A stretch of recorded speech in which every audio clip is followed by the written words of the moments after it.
for an everyday car, it's hard to beat. It seems like it's hard to beat an electric car. They just make a lot of sense. Hello and welcome back to the channel, and welcome to another video from the SMMT test day. Now, you may have seen some of these videos before, but if not, they're fairly sort of amateurish because it's basically a press day for the industry where all journalists get about 30 minutes in a car. So it's not a very good review, it's got more of a first impressions video. Now in this video we are in the new Nissan Leaf. Now this is the second electric car I've ever driven, and the first one was earlier on today. So yeah, let's get on with it. So I believe we're in go. Let's give it a go. There it is. Now straight away, listen to that, or rather don't listen to that. Now this is something I couldn't really experience in the last EV I drove, because if you watched that video, it was the MG ZS EV. It was absolutely chucking it down.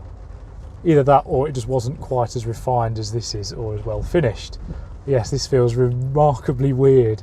I'm literally driving in silence.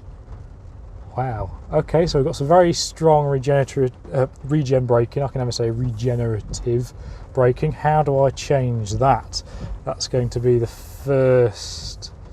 How do I change it? E-pedal. Aha, there we go. So now we've got a, yeah, now we don't have the regen. That's me off the throttle. It's still moving. Cool. It's just so quiet. It's fantastic. So let's go right.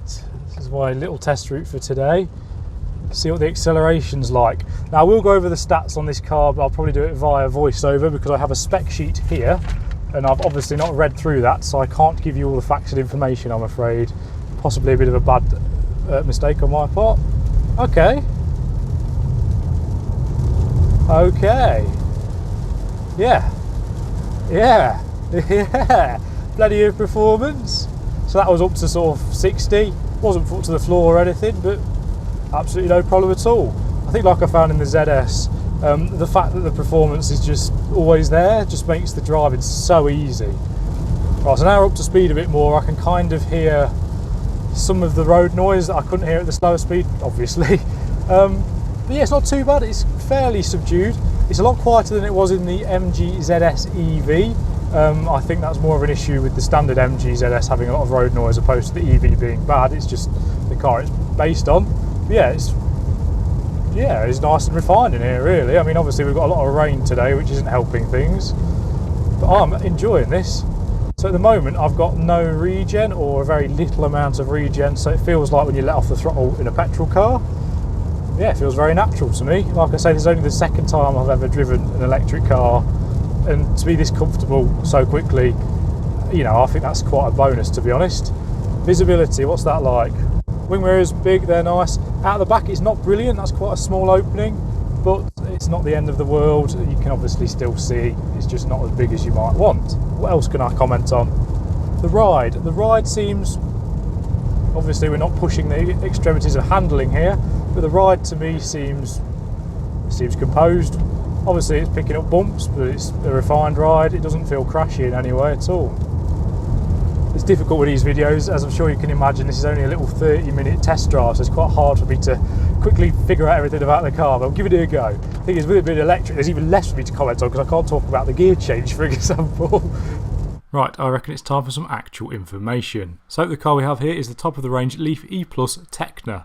As such, this car comes with a 62 kWh battery, and that is good for a WLTP range of 239 miles, and that range is 71 miles greater than the one you'll find in the standard Leaf. The E Plus also has more performance than the standard model. The combination of 217 horsepower and 340 Nm of torque allow for this car to get from 0 to 62 miles an hour in 7.3 seconds. Now, as you might expect, inside you'll find plenty of tech on this car. Highlights include Android Auto, Apple CarPlay, a 7-speaker Boss sound system, as well as Nissan's ProPilot software. So this is the interior of the Nissan Leaf, and this is that big screen I was talking about, controlled by this bit here, I believe. Maybe not. I don't quite understand how to use it because I've literally just got into the car. Press back. No. Press OK. No, don't really want that. Yeah, so you've got a screen here with lots of settings on. I'm going to leave it at that, and I'm not going to press it anymore in case I knacker it. You've obviously got your ProPilot is it Plus there? And that's going to be a very advanced version of cruise control. I should really try it out, but on these sort of roads I don't think it's going to work very well. So yes, that would be something that if you had this car for a long time you'd probably get used to and love. Here's your main infotainment screen. Now can I quickly look on the spec list and see how big it is? 7 inch, no, 8 inch. Yeah, that one there, 7. This is an 8 inch touchscreen here, as it says here. There, 8 inch. So this is where all of your multimedia, etc, is going to be controlled by.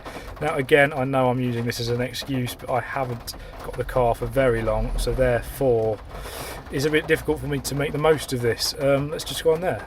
There you go, there's some settings for you, and there's obviously plenty on there for you to get on with. Here's your e-pedal button, so I quickly disengaged that because I got into the car and it was the brakes were grabbing as soon as you let off the throttle, and I'm not used to that yet, and I don't really have time to get used to it, so I took that off. But that's your e-pedal button. Yeah, that's the interior of the Leaf. Nice seats. I will try and sit in the back at some point, and they also look like they're heated. So yeah, cool. Oh, I just can't get used to it being so quiet. It's beautiful. Give it a bit. You know what?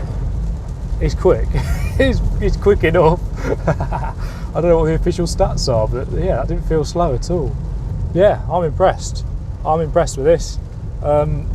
This is a very nice way to get around. Like I say, I'm sure I'll drive a petrol car and go, hey, I love this just as much, but for the time being, I'm very impressed with this. It's quiet, it's refined. Obviously, it's quite electric, quite refined. Ride's good. Steering's a little bit odd, but the performance is there as well. And really, for an everyday car, it's hard to beat. It seems like it's hard to beat an electric car. They just make a lot of sense. Like I may have said previously, obviously that might change the second I live with one and have to think about charging it. But for the time being, I'm impressed. I think these are possibly the way forward.